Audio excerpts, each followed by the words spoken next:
Alright guys, today is finally the day that I'm gonna begin taking out the engine from the E30 so we can begin the V8 swap on it. It's kind of one of those things that kind of hurts me to do, I'm not gonna lie, because the engine that the E30 has right now actually runs really good. It's super solid. The previous owner told me that he did rebuild the engine, and then the transmission, the gears going really smooth, so the whole drivetrain of that car is really solid. And it kind of sucks to be taking out the engine, but I mean, it's gonna be so much more fun with that V8, and it's gonna be dope, guys. So I know it's gonna be 100% worth the work. It's just the E30 won't be running for however long it takes me to swap this V8 into the E30, but yeah guys, today's the day. I got the E30 over here in the driveway now, and this is where I'm gonna do the entire swap, take out the engine, put the new engine in, since it's not really in the way of anything, so this is the perfect spot for it. Now I'm gonna start it up one last time, since it's gonna be a while since I actually get to drive this car. So start this thing up.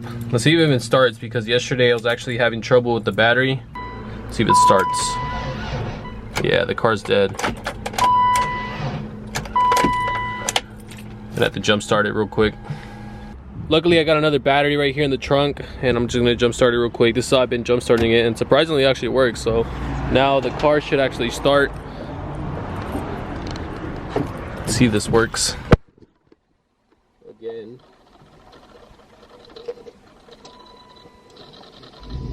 There we go. Look at that.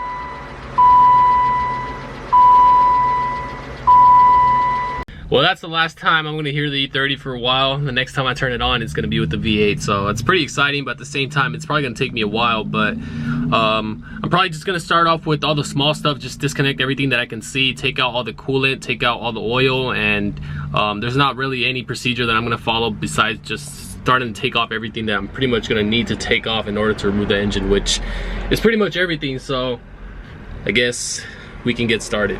The first thing I'm gonna do is just take out the battery. I already got the positive disconnected. I'm gonna take out the negative terminal now.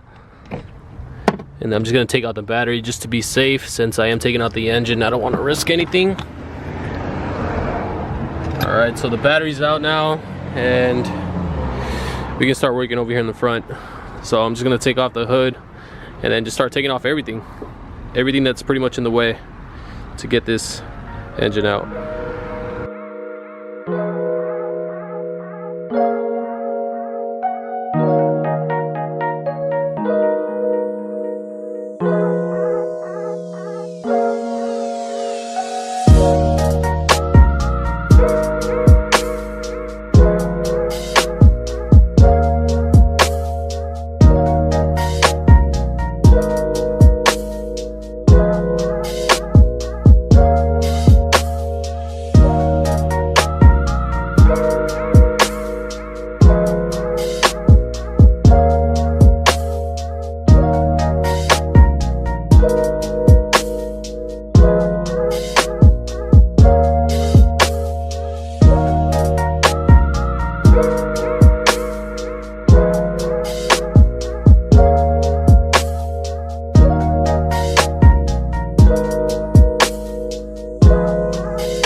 So here's a little update on what I've done so far and everything that I've removed. So starting off on this side over here, I disconnected the power supply. So there is a positive terminal right here for whatever reason. That got disconnected. This is right here, just thrown over the engine, disconnected this. There's a bunch of power supply things that get connected right here.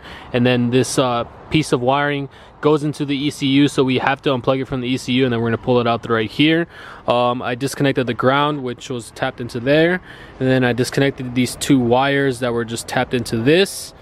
Over here on the side, we took out the radiator, disconnected all the hoses, drained all the coolant's inside of there. I made a bit of a mess down there because it's kind of hard to catch all the coolant because of that tray down there. I don't know if it's like plastic or metal, but that tray just sort of just starts dripping everything all over the place. But try to get everything inside of there as much as I could to not make a mess. On this side, I took out the air box, disconnected the whole boot to the throttle body, disconnected the mass airflow sensor, unbolted the power steering reservoir.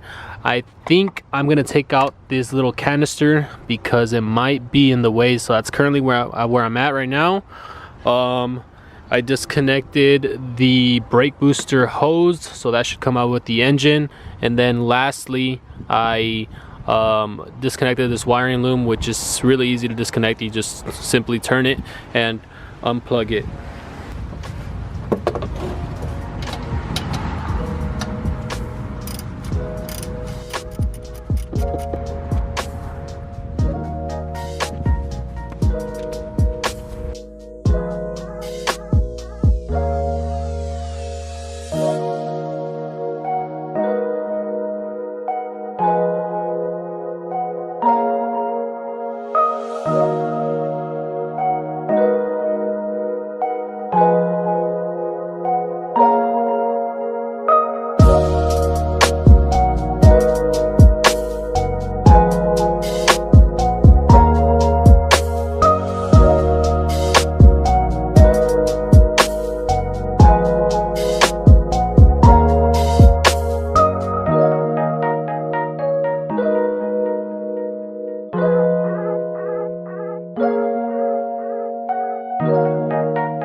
So it is getting pretty dark on me out here, so I want to do one last update on this. So you guys saw I took the wiring loom, the ECU wiring loom, out of the inside of the car. So this is actually pretty easy to do. You just need to drop the glove compartment, take out the black panel, which is held in by 5 screws, and then you can actually unplug this from the ECU.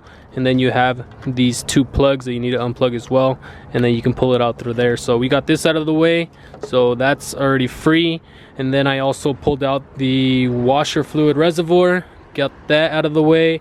I took out the fuel lines, which were incredibly difficult to take out. So if you're doing this, you might have some trouble with these fuel lines. I'm not gonna lie, I really struggled on these, but that's about it. We might have a few more things to take out. But I'm gonna check it out tomorrow and see how far we can actually get. So I think that's gonna be it for part 1 of the engine removal process. I am super dirty. Just look at me, guys. It was probably a bad idea wearing a tank top. Look at my arms. I even cut myself. My face is pretty dirty, but we got pretty far today, and that's all that matters. There's only a few more things left that hopefully tomorrow I will finish. One being cutting off the exhaust, since the exhaust is stuck onto the headers. I try to remove it, but those bolts are just way too difficult to take off, so I'm just gonna cut it off since I'm not gonna use it anyway. And there might be a few more things in the engine bay that I need to take out, but I think we can find those things as we're pulling it. The rest is gonna be underneath the car, like disconnecting the drive shaft, unbolting the transmission brace, and I think that's pretty much it, guys, and the engine should pretty much come out. So hopefully tomorrow we get everything ready, but that's gonna be it for today's video. Thank you guys for watching. Leave a like, comment down below, subscribe, and I'll see you guys in part 2. Peace out.